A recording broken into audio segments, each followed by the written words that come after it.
take a picture of this quickly. Remember, no serious guys in your 30s. Need any help on your pec? Let me know. Look at that. Still working out. Anybody else want to be sworn in as a senator today?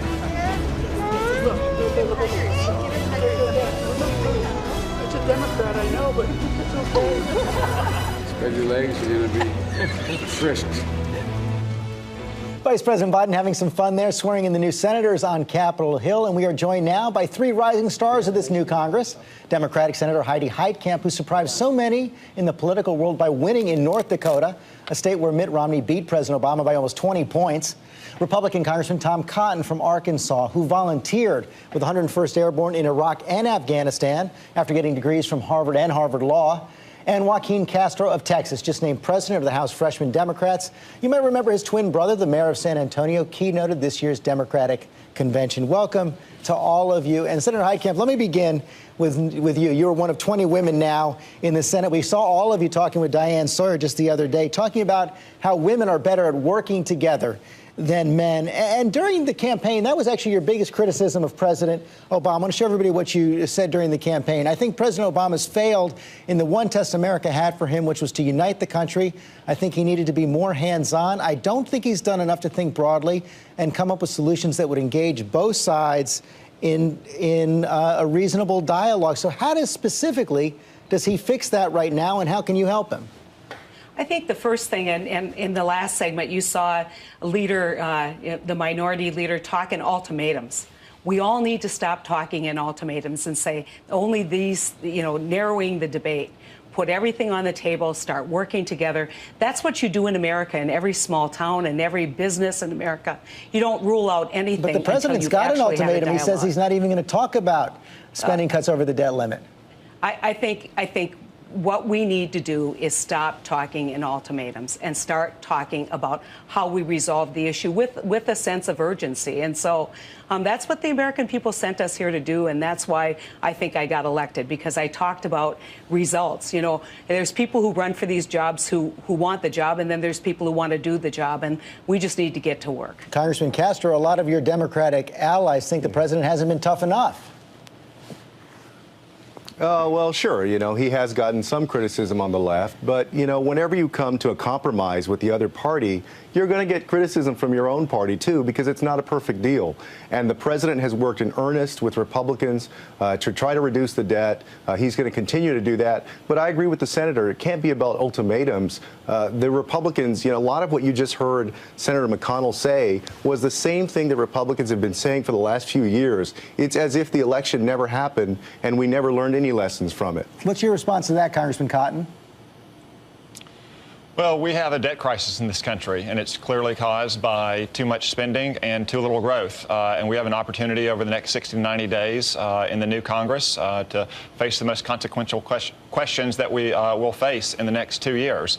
And that's to get our economy growing by reforming our tax code, cutting spending. The president has said he wants $3 of spending cuts for every $1 of tax increases. He just got $600 billion of tax increases. So I hope we see $1.8 trillion at least in spending cuts. Let me also ask you about the other big news this morning. It looks like, let me go to another issue right now. We can come back to that in a minute, sure. Congressman Castro, because it does appear now that President Obama is about to nominate Chuck Hagel to be Secretary of Defense. And you, Congressman Cotton, have actually already come out against the nomination. You wrote in the Wall Street Journal, a soldier's eye view of Chuck Hagel. His record on Iraq alone should disqualify the former senator from leading U.S. troops in a time of war. So if you were in the Senate, you would vote against him.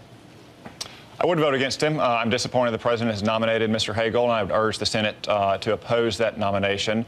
Mr. Hagel came out against the surge the week that I returned from Iraq in 2006, said the war couldn't be won. No one had told us that when we were fighting it in 2006.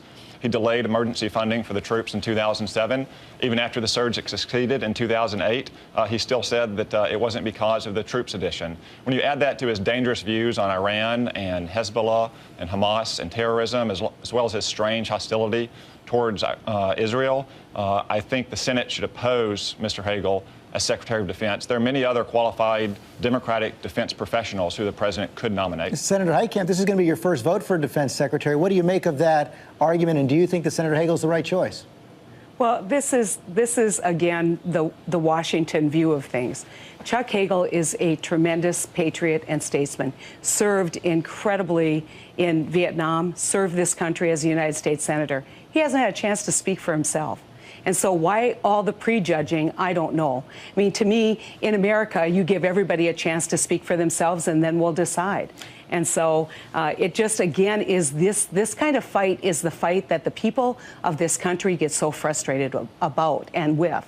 Let Chuck Hagel get nominated if he's going to be nominated, and let's hear what the senator has to say. Congressman Castro, I want to bring up another issue I brought up with Senator McConnell with you. It's pretty clear from talking to Senator McConnell that he doesn't believe that the Senate should take up gun control measures until after these fiscal issues are dealt with the first part of this year. He says 3 months at least.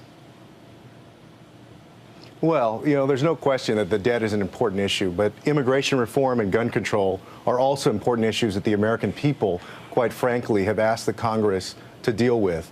I'm giving him the benefit of the doubt that he's sincere in wanting to deal with the debt first, but I hope that it's not a stalling tactic. And I wanted to say also, with regard to the situation with the debt ceiling limit, the worst thing that we can do as a nation is create another self-inflicted wound the way we did last time. The best thing that we can do is cooperate, work together in a bipartisan spirit to get this economy back and working. That's one of the ways that we're going to be able to reduce this debt and get things moving again. Senator Heitkamp, you're a proud NRA member in the state of North Dakota. Are you willing to sign on to some of the reforms that Vice President Biden and President Obama are already talking about? You know, it's unclear. I mean, you read Washington Post stories and you listen to what the administration says. And so I think what we need to do is we need to take a look at what happened at Sandy Hook. When I was Attorney General, I was tasked with a national task force on school violence. We made a number of recommendations, which in fact were adopted at Sandy Hook to help keep schools safer. They weren't adequate. Let's start addressing the problem. And to me, one of the issues that I think screams out of this is the issue of mental health and the care for the mentally ill in our country, especially the dangerously mentally ill. And so we need to have a broad discussion before we start. The White House is talking about that, but are you willing to talk about gun control as well? Well, I think you need to put everything on the table. But what I hear from the administration, and if the Washington Post is to be believed, that's way in extreme of what I think is necessary or even should be talked about. And it's not going to pass. Well, but see, George, that's the other thing.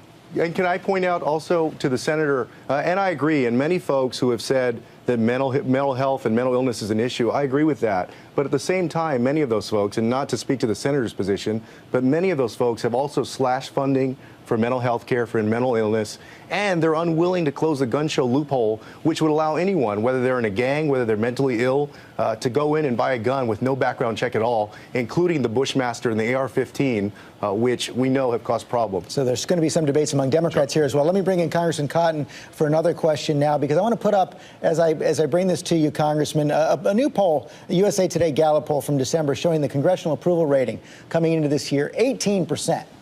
Now, that's actually higher than it was a few months before. It had actually gotten as low as 9 at some point, I believe. So you're part of this new class, and you've been touted by so many as a possible star of the freshman Republican class. How do you fix that? What do you think is the source of that disapproval, and how do you fix it?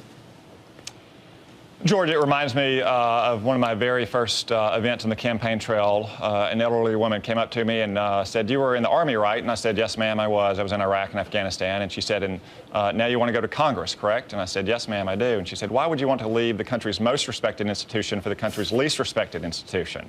And I think one of the reasons why the Army and the military more broadly is respected is the character they display, not just the actions they take. The willingness to confront hard problems head on, a sense of purpose and mission and teamwork, to deal with ambiguous, difficult circumstances and make hard decisions under the highest of stakes. I think if we showed a little bit more of that character in the Congress and in Washington more broadly, then Congress and Washington might be a little bit more respected than they are now. Well, I see your colleagues smiling and nodding their heads. I'm afraid that's all we have time for today, but I hope you'll all come back very soon. Congratulations on your election and swearing in this week. Thank you, George.